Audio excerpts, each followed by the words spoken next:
Da Epístola do Bem-aventurado Paulo Apóstolo aos Colossenses. Irmãos, purificai-vos do velho fermento, para que sejais uma massa nova, como já sois pão asmo, porquanto Cristo, nosso Cordeiro Pascal, foi imolado.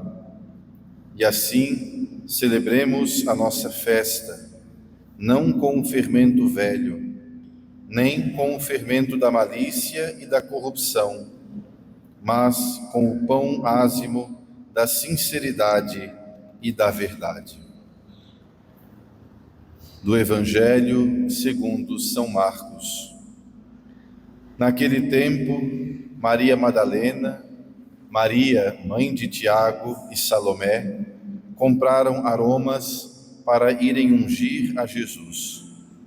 E no primeiro dia da semana, muito cedo, chegaram ao sepulcro, quando já o sol tinha despontado. E diziam entre si: quem nos há de remover a pedra de diante da porta do sepulcro? Mas olhando, viram removida a pedra, e era ela muito grande. E entrando no sepulcro, viram sentado na parte direita um jovem vestido de roupas brancas, e assustaram-se. Disse-lhes ele: não tenhais pavor, procurais a Jesus de Nazaré, que foi crucificado. Ressuscitou, já não está aqui, eis o lugar onde o depositaram. Mas ide, dizei a seus discípulos e a Pedro, que ele vai adiante de vós para a Galileia. Lá o vereis, como ele vos disse. Ave Maria, cheia de graça, o Senhor é convosco. Bendita sois vós entre as mulheres, e bendito é o fruto do vosso ventre, Jesus.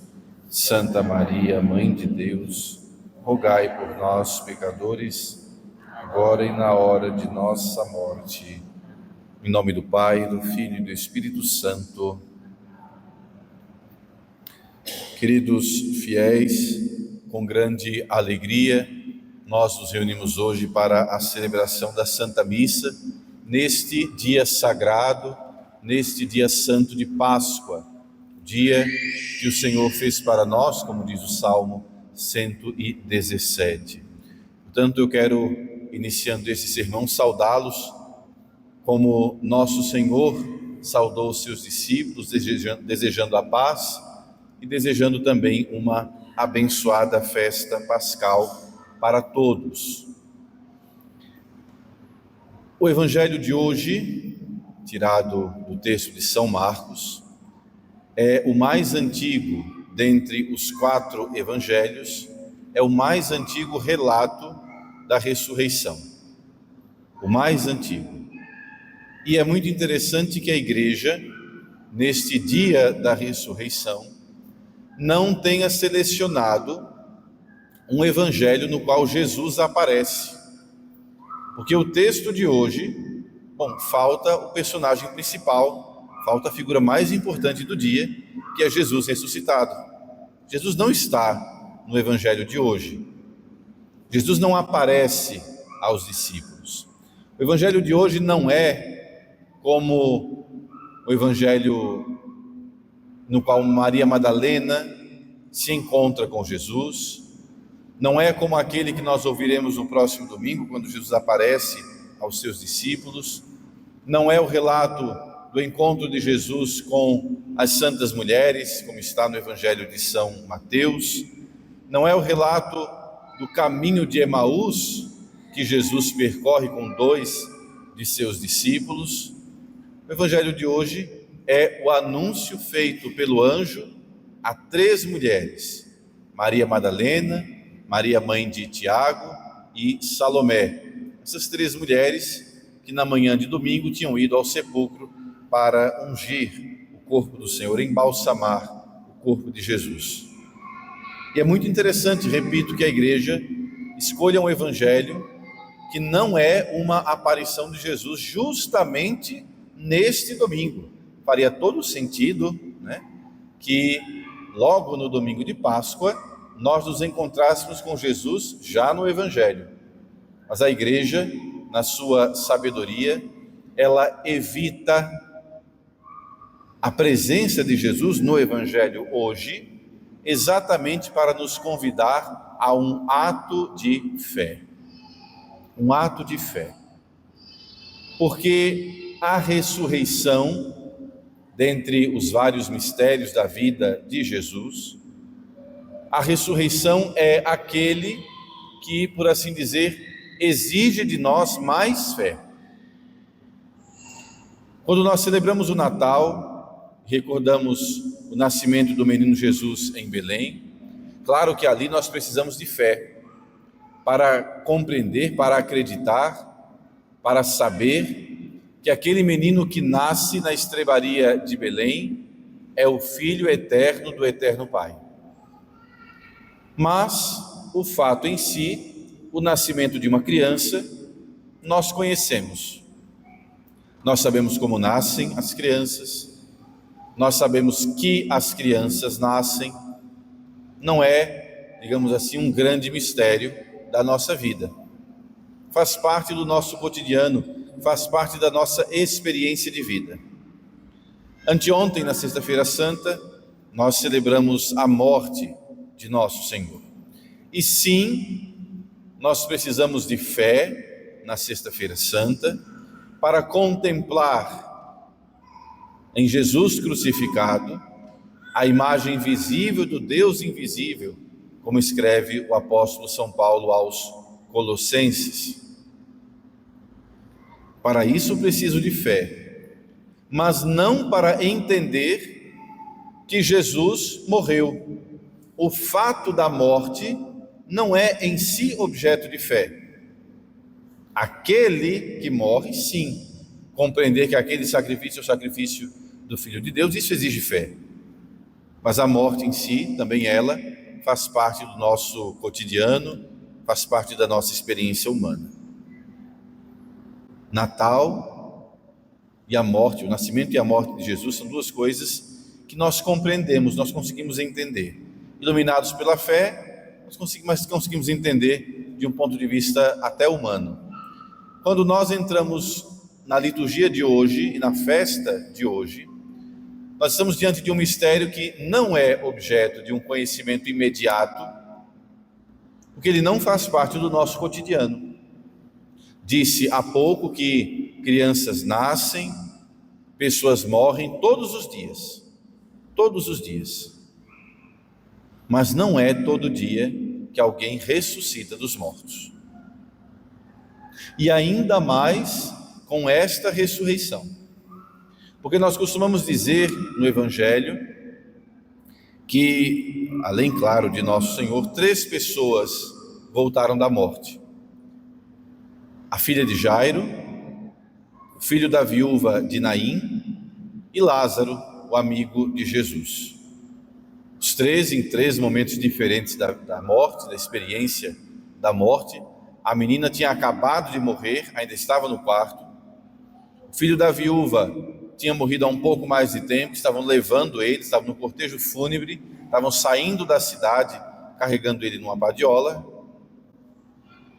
E, por fim, Lázaro, que voltou dos mortos depois de 4 dias. A carne já estava em processo de putrefação. Mas esses 3, filho de Jairo, filho da viúva de Naim e Lázaro, não ressuscitaram propriamente como Jesus.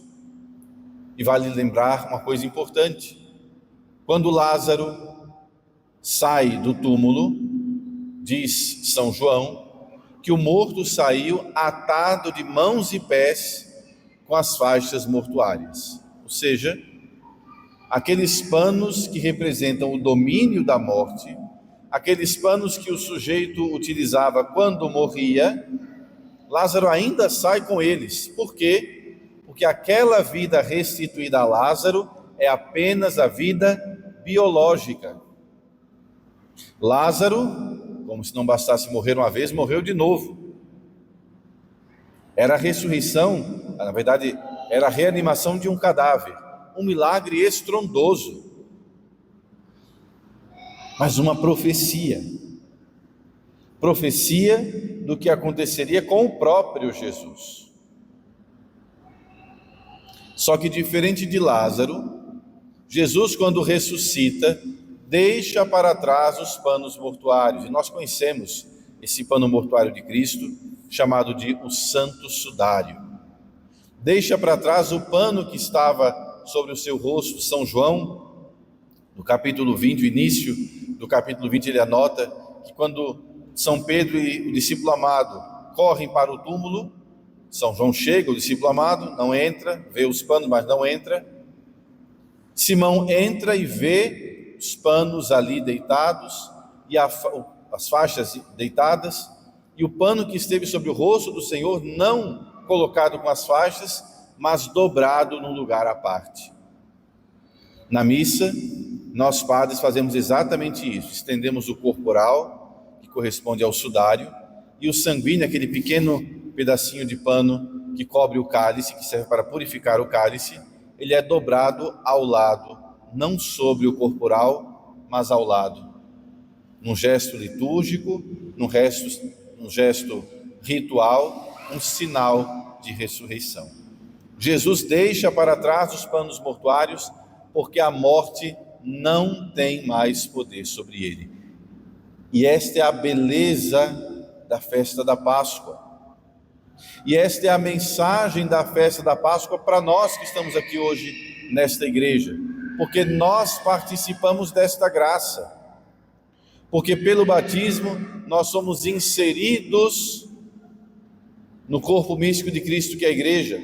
Pelo batismo nós nos tornamos filhos de Deus, templos vivos do seu Espírito, de sorte que o mesmo destino do Senhor é o nosso destino.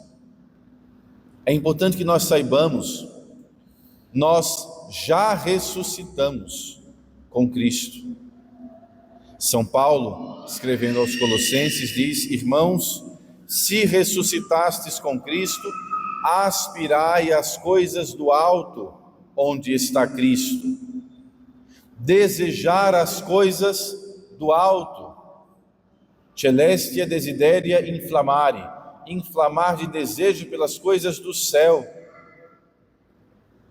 Como é importante que essa festa da ressurreição nos faça levantar o olhar, buscar aquilo que é do alto, buscar aquilo que é de Deus. E como é importante que a liturgia nos ensine exatamente isso, que a liturgia seja uma busca humana daquilo que é do alto. A liturgia, a missa, nunca pode estar ao sabor dos gostos particulares. Eu gosto assim, eu prefiro assado. A missa é sempre um ato de culto a Deus. É Deus, através da sua igreja, a determinar o modo como Ele deseja ser cultuado, como Ele deseja ser servido. Portanto, olhar para as coisas do alto. Queridos irmãos, hoje uma grande alegria invade o nosso coração neste domingo de Páscoa.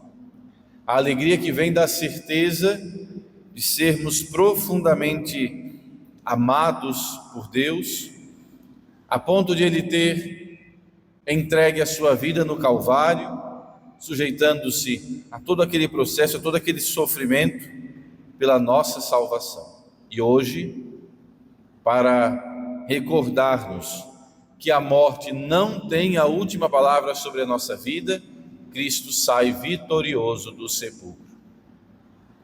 Um dia, nós também, se formos a Deus fiéis,